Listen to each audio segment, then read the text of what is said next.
അദില്ലത്തു ജവാദിൽ ഇഹ്തിഫാലി ബിമൗലിദിൻ നബി സല്ലല്ലാഹു അലൈഹി വസല്ലം. ഹബീബായ നബി തങ്ങളെ മേലിൽ മധു ഓതിക്കൊണ്ടിരിക്കുന്ന മൗലിദ് എന്ന പേരിൽ അറിയപ്പെടുന്ന സംഗതിയുണ്ട്. അതുകൊണ്ട് ആളുകളെല്ലാവരും ഒരുമിച്ച് കൂടി ഇങ്ങനെ ചെല്ലുന്നുണ്ട്. അതിന് വല്ല തെളിവുണ്ടോന്ന്. അൽ അവ്വലു, ഒന്നാമത്തെ തെളിവായി പറയാനുള്ളത് അന്നൽ ഇഹ്തിഫാല ബിൽ മൗലിദിൻ നബവിയ്യി ശരീഫി, നബി സല്ലല്ലാഹു അലൈഹി വസല്ലമ തങ്ങളുടെ മൗലിദ് കൊണ്ട് ഒരുമിച്ച് കൂടലും സമ്മേളിക്കലും അതെന്താന്ന് ചോദിച്ചാൽ തഅബീറുൻ അനിൽ ഫറഹി വസ്സുറൂരി ബിൽ മുസ്തഫ സല്ലല്ലാഹു അലൈഹി വസല്ലം, ഹബീബായ നബി തങ്ങളെ കൊണ്ടുള്ള സന്തോഷവും ആഹ്ലാദവും ഇത് രണ്ടിനെ തൊട്ടും പറയപ്പെടാൻ പറ്റുന്ന ഒന്നാണല്ലോ ഈ മൗലിദുമായി ഒരുമിച്ചുകൂടാ എന്നുള്ളത്. വഖദന്തഫഅ കാഫിറു, എത്രത്തോളം നബി തങ്ങളെ കൊണ്ട് സന്തോഷം കിട്ടിയതിന്റെ ഫലം ഒരു നിഷേധിയായ ആൾക്ക് പോലും ഉപകാരം കിട്ടിയിട്ടുണ്ട്. അത് ജാഅ ഫിൽ ബുഖാരി, ബുഖാരിൽ അത് കാണാം. എന്ത്? അന്നഹു യുഖഫഫു അൻ അബീ ലഹബ്, അബൂലഹബ് എന്ന് പറയുന്ന ധിക്കാരിയായ ഒരു മനുഷ്യൻ, അല്ലാഹു തആല ഖുർആനിൽ ആക്ഷേപിക്കപ്പെട്ട മനുഷ്യനാ തബ്ബത്ത് എന്ന് പറയുന്ന ആയത്തിറങ്ങിയത്. അത്രത്തോളം വിധേയനായിരിക്കുന്ന ശാപത്തിന് വിധേയനായ അബൂലഹബ്, ആ അബൂലഹബിനെ തൊട്ട് ലഘൂകരിക്കപ്പെടുന്നുണ്ട്. കുല്ല യൗമിൽ ഇസ്നൈനി, എല്ലാ തിങ്കളാഴ്ച ദിനവും. ബിസബബി ഇത്ഖിഹി, അതിന്റെ കാരണമെന്താ? അബൂലഹബ് എന്ന് പറയുന്ന ആ കാഫിറായ മനുഷ്യൻ മോചിപ്പിച്ച കാരണം. ആരേന്? സുവൈബത്ത, സുവൈബ എന്ന് പറയുന്ന മഹദിയ അഥവാ ജാരിയത്തിഹി, അബൂലഹബിന്റെ അടിമ സ്ത്രീയായിരുന്നു സുവൈബത്ത്. ആ സുവൈബത്തെ സ്വതന്ത്രയാക്കി വിട്ട കാരണം കൊണ്ടാണ്. എന്തേ അങ്ങനെ അബൂലഹബ് സ്വതന്ത്രയാക്കി വിടാൻ കാരണമുണ്ടായത്? അത് ലമ്മ ബസ്സറതുഹു ബി വിലാദത്തിൽ മുസ്തഫ സല്ലല്ലാഹു അലൈഹി വസല്ലം, ഖുറൈശി കുടുംബത്തിൽ മുഹമ്മദ് എന്ന് പേരുള്ള ഒരു കുട്ടി ജനിച്ചിട്ടുണ്ട്. ആ ജനിച്ച വിവര സന്തോഷം ആർക്ക് നൽകി? സുവൈബ വന്ന് തന്റെ യജമാനായിരിക്കുന്ന അബൂലഹബിന് നൽകി. അത് കേട്ടപ്പോൾ അബൂലഹബിന് സന്തോഷമുണ്ടായി. ആ സന്തോഷ കാരണം അടിമത്തത്തിൽ നിന്ന് മോചിപ്പിച്ചു. ആ സന്തോഷം കാരണമാണ് എല്ലാ തിങ്കളാഴ്ചയും ശിക്ഷ ലഘൂകരണം നൽകുന്നുണ്ട് എന്ന്. അത് അബൂലഹബിന് കിട്ടിയില്ലേ? നോക്കൂ, വയഖൂലു ബിദാലിക, ഇങ്ങനെ നടന്ന സംഭവത്തിൽ പറയുന്നുണ്ട് അൽ ഹാഫിദ് ശംസുദ്ദീൻ മുഹമ്മദ് ബിൻ നാസിറുദ്ദീൻ ദിമസ്കി എന്ന് പറയുന്ന മഹാൻ. എന്ത്? ഇദാ കാന ഹാദാ കാഫിറൻ ജാഅ ദമ്മുഹു വതബ്ബത് യദാഹു ഫിൽ ജഹീമി മുഖല്ലദാ. ഈ കാഫിറായിരിക്കുന്ന ഈ മനുഷ്യൻ, അയാള് സംബന്ധിച്ചിടത്തോളം വിശുദ്ധ ഖുർആൻ തബ്ബത് യദാ അബീ ലഹബ് എന്ന ആയത്തിറങ്ങിയിട്ടുണ്ട്. അങ്ങനെ ആക്ഷേപത്തിന് വിധേയനായിരിക്കുന്ന ഖുർആന് പോലും വന്നതായിരിക്കുന്ന പേരെടുത്ത് പറഞ്ഞ് ആക്ഷേപിച്ച ഈ വ്യക്തിയായിരിക്കുന്ന കാഫിർ നരകത്തിൽ അദ്ദേഹം കാലാകാലമുള്ള വ്യക്തിയാണ്. എന്നിട്ടോ അതാ അന്നഹു ഫീ യൗമിൽ ഇസ്നൈനി ദാഇമാ യുഖഫഫു അൻഹു ലി സുറൂരി ബി അഹ്മദ. ഹദീസിൽ കാണാം. എന്ത്? എല്ലാ തിങ്കളാഴ്ചയിലും എന്നുമുണ്ട്, ലോകാവസാനം വരെ എല്ലാ തിങ്കളാഴ്ചയിലും അഹമ്മദ് എന്ന നബിയെ കൊണ്ട് സന്തോഷിച്ച കാരണം കൊണ്ട് അതിന്റെ പേരിൽ ശിക്ഷ ലഘൂകരണമുണ്ട് എന്നാണ്. എല്ലാ തിങ്കളാഴ്ചയും ഇത് കിട്ടിയത് എന്തുകൊണ്ടാ? നബിയെ ജനിച്ച വിവരം അറിയിച്ചപ്പോഴാണ്. അപ്പൊ അയാൾ പോലും സന്തോഷിച്ചിട്ട് അതിന്റെ ഉപകാരം അയാൾക്ക് കിട്ടി. അങ്ങനെ വരുമ്പോൾ പിന്നെന്താ പാടുക?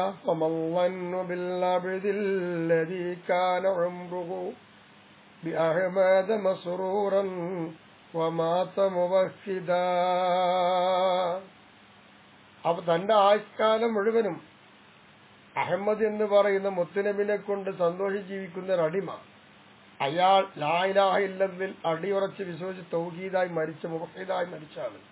അത്തരം നല്ലൊരു അടിമയെ കൊണ്ട് എന്ത് വിചാരിക്കാൻ?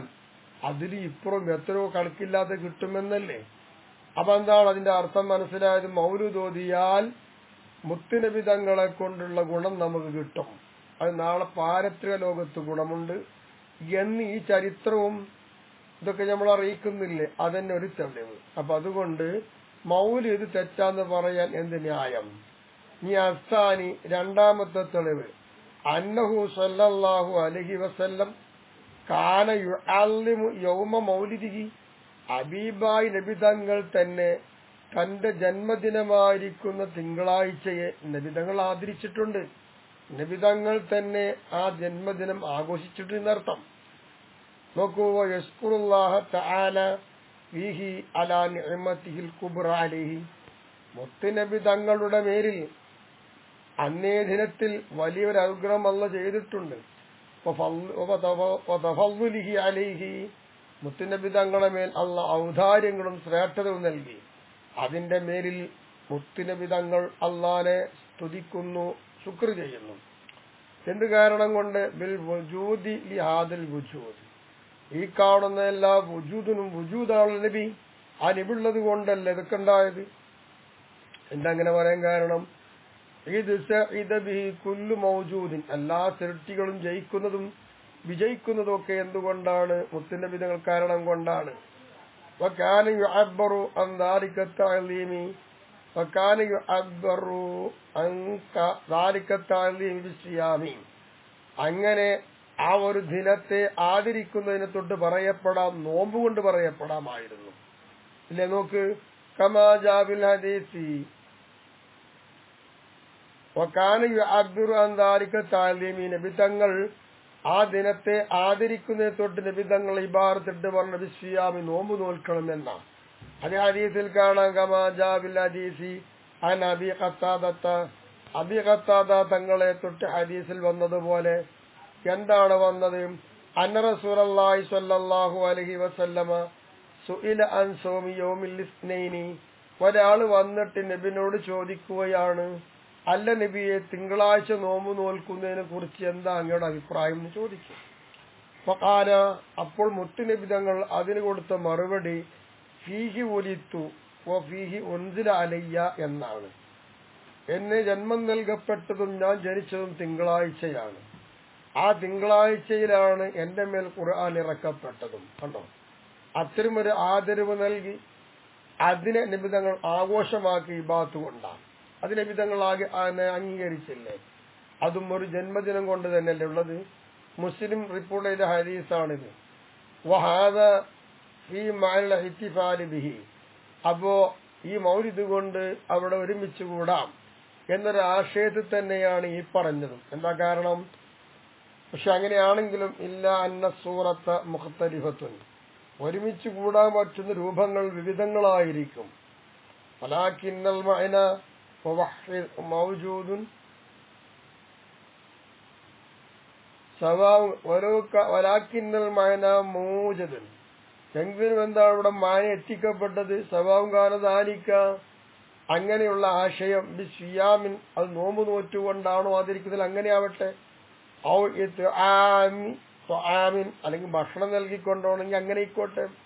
അല്ലെങ്കിൽ ഔ ഇജ്തിമാഇൻ അലാ സിക്രിൻ വസലാത്തിൻ അല നബി സല്ലല്ലാഹു അലൈഹി വസല്ലമ, മുത്തുനബി തങ്ങളുടെ മേലെ സലാത്ത് ചൊല്ലിക്കൊണ്ടും ദിക്റും ചൊല്ലിക്കൊണ്ടും ഒരുമിച്ചുടലാണോ? അങ്ങനെ ആയിക്കോട്ടെ. ഔ സമാഇ ശമാഇലിഹി ശരീഫ, അല്ലെങ്കിൽ മുത്തുനബി തങ്ങളുടെ നല്ല നല്ലതായിരിക്കുന്ന കഥകൾ പറയുന്നത് കേൾക്കുക. ഇങ്ങനെ ഏതെല്ലാം രീതിയിൽ ചെയ്യാൻ പറ്റുമോ അതിനൊന്നും ഇവിടെ കുഴപ്പമില്ല. അവിടേക്ക് എന്താണ്? നബിനെക്കുള്ള സന്തോഷം ലഭിക്കുക എന്നല്ലേ. അപ്പൊ ഈ രണ്ടാമത്തെ തെളിവ് കൊണ്ടും എന്തായി? മുത്തുനബി തങ്ങൾ പോലും അംഗീകരിച്ചിട്ടുള്ളത് സന്തോഷിക്കേണ്ട ദിനമാണ് എന്ന് തെളിവാ. അപ്പൊ നമുക്ക് എന്ത് ചെയ്യാം? മൗലിദ് ഓതികൊണ്ട് ഒരുമിച്ചുകൂടി മൗലിദ് ഓതാം. ഇനി അസ്സാലിസ്, മൂന്നാമത്തെ തെളിവ് അന്നൽ ഫർഹ ബിഹി സ്വല്ലല്ലാഹു അലൈഹി വസല്ലമ മത്ലൂബിൽ അംരിൽ ഖുർആൻ, വിശുദ്ധ ഖുർആന്റെ കൽപ്പന പ്രകാരം തന്നെ മുത്തുനബി തങ്ങളെ കൊണ്ട് സന്തോഷം വേണമെന്ന് തേടപ്പെട്ടതാണ്. അതിന് ഖുർആൻ തെളിവാണ്. ഖുൽ ബിഫദ്ലില്ലാഹി വബിറഹ്മതിഹി ഫബിദാലിക ഫൽയഫ്റഹു എന്ന് കാണാം, യൂനിസ് സൂറത്തിലുള്ളത്. നബി അങ്ങ് പറയണം, ബിഫദ്ലില്ലാഹി, അള്ളാന്റെ ഔദാര്യം കൊണ്ട്, വബിറഹ്മതിഹി, അള്ളാഹുവിന്റെ കരുണ കൊണ്ട്, എന്നിട്ട് ഫബിദാലിക, അത്തരം കാര്യങ്ങളെ കൊണ്ട് ഫൽയഫ്റഹു, ജനങ്ങളെ കൊണ്ട് സന്തോഷിക്കട്ടെ എന്ന് പറഞ്ഞു. നോക്കാം. അമറൻ അല്ലാഹു, അള്ളാഹ് നമ്മോട് ആജ്ഞാപിച്ചു. എന്ത്? അൻ നഫ്റഹ ബിർ റഹ്മത്തി, റഹ്മത്ത് കൊണ്ട് നമ്മൾ സന്തോഷിക്കണമെന്ന് അള്ളാഹ് ആജ്ഞാപിച്ചിട്ടുണ്ട്. വൻ നബിയു സല്ലല്ലാഹു അലൈഹി വസല്ലം അഅ്ലമുർ റഹ്മത്തി, എല്ലാ റഹ്മത്തിലും വെച്ച് ഏറ്റവും വലിയ റഹ്മത്തും ഉന്നതമായ റഹ്മത്തും നബിയാണ്. അപ്പൊ നബിനെ കൊണ്ട് സന്തോഷിക്കണമെന്ന് ആയത്തിൽ അർത്ഥല്ലേ? ഖാലല്ലാഹു തആല, നബിയെ പറ്റി റഹ്മത്താണെന്ന് ഖുർആൻ പറഞ്ഞിട്ടില്ലേ? വമാ അർസൽനാക ഇല്ലാ റഹ്മത്തൽ ലിൽ ആലമീൻ, അംബിയ സൂറത്തിൽ. സർവ്വലോകർക്കും അനുഗ്രഹമായിട്ട് ആ നബിയെ നിയോഗിച്ചെന്ന് അള്ളാഹ് തന്നെ പറയുന്നു. അപ്പൊ നബി റഹ്മത്താണ്. ആ റഹ്മത്തായ നബിയെ കൊണ്ട് നമുക്ക് സന്തോഷം വേണമെന്ന് ഖുർആൻ തന്നെ അംഗീകരിച്ചതല്ലേ? അപ്പൊ ഖുർആന്റെ വെളിച്ചത്തിൽ മുത്തുനബിയെ കൊണ്ട് നമുക്ക് സന്തോഷം നൽകാം. അപ്പൊ മൗലിദ് ഓതാം, ചെയ്തൂടെ? തെളിവായി. അറാബിഉ, നാലാമത്തെ തെളിവ്, അന്നൽ ഇഹ്തിഫാല ബിൽ മൗലിദി, മൗലിദ് കൊണ്ട് ആഘോഷിക്കുക എന്നുള്ളതും ഒരുമിച്ച് കൂടുക എന്നുള്ളതും ലം യകുൻ ബി അഹദിഹി സല്ലല്ലാഹു അലൈഹി വസല്ലമ, അത് നബി തങ്ങളുടെ കാലഘട്ടത്തിൽ ഉണ്ടായിട്ടില്ല. ആർക്കും അത് തർക്കല്ല, നബിന്റെ കാലത്തില്ല. വലാകിന്നഹ, എങ്കിലും ഈ സംഗതി എന്താണ്? ഹസനത്തുൻ, ഇത് ബിദ്അത്താണെങ്കിലും അത് ഹസനത്താണ്. എന്തുകൊണ്ട് ഹസനത്തായി? ലിൻദിറാജികാതൽ അദില്ലത്തി ശർഇയ്യത്തി വൽ ഖവാഇദിൽ കുല്ലിയ, ഇസ്ലാമിക നിയമപ്രകാരം, ഇസ്ലാമിന്റെ ശർഇയായ അടിസ്ഥാന പ്രകാരം, തെളിവിന്റെ അടിസ്ഥാനത്തിലും പൊതുവെയുള്ള കായികയും നിയമങ്ങളുമുണ്ട്. അതിൽ ഉൾക്കൊണ്ടിട്ടുണ്ട് ഈ പറഞ്ഞ സംഗതി, ആ ബിദ്അത്ത്. അതുകൊണ്ട് ബിദ്അത്തുൻ ഹസനത്തായി മാറും. ഈ അടിസ്ഥാനം വെച്ച് നാലാമത്തെ തെളിവാണ്. ഈ തെളിവും വെച്ച് നോക്കുമ്പോഴും മൗലൂദ് ഓതാം, അത് കുഫ്റുമല്ല, ശിർക്കുമല്ല, ബിദ്അത്തും ഖബീഹത്തല്ല. അതിന് പുണ്യമുണ്ട്, അത് ആജ്ഞയുണ്ടെന്ന് മനസ്സിലായല്ലോ. ഇനി അഞ്ചാമത്തെ തെളിവ്, അൽ ഖാമിസു, അഞ്ചാമത്തെ തെളിവ്, അന്നൽ മൗലിദ് അശ്ശരീഫ, ഷരീഫായ മുത്തുനബിയുടെ മൗലിദ്, യബ്ഹസു അല സ്വലവാത്തി വസ്സലാമി ബിഖൗലിഹി തആല, അത് യബ്ഹസു അല്ല യഹ്സു എന്നാണ്. അല സ്വലവാത്തി വസ്സലാം, മുത്തുനബി തങ്ങളുടെ മേൽ സ്വലാത്ത് ചൊല്ലണം, സലാം ചൊല്ലണം എന്നതിന്റെ മേൽ പ്രേരിപ്പിക്കുന്നതാണല്ലോ നബിന്റെ മേലുള്ള മൗലിദ്. ബിഖൗലിഹി തആല, അത് അല്ലാഹു തആല തന്നെ പറഞ്ഞിട്ടുണ്ടല്ലോ. ഇന്നല്ലാഹ മലായികത്തുഹു യുസല്ലൂന അലൻ നബി യാ അയ്യുഹല്ലദീന ആമനു സ്വല്ലു അലൈഹി വസല്ലിമു തസ്ലീമാ. ഈ ഖുർആന്റെ അതേ ആശയം തന്നെയല്ലേ നമ്മൾ മൗലിദിലുള്ളതും. നബിയെ വർണ്ണിക്കുകയാണ്, നബിയെ പുകഴ്ത്തുകയാണ്. മാലാക്കന്മാരെ മുന്നിൽ വെച്ചുകൊണ്ട് ആദരവായ നബിയെക്കുറിച്ച് അല്ലാഹു തആല വാഴ്ത്തിക്കൊണ്ടിരിക്കല്ലേ. അപ്പണിയല്ലേ മൗലിദിലുള്ളത്. അപ്പൊ ഖുർആന്റെ വെളിച്ചത്തിൽ മൗലിദ് തെറ്റല്ല എന്ന് മനസ്സിലായല്ലോ.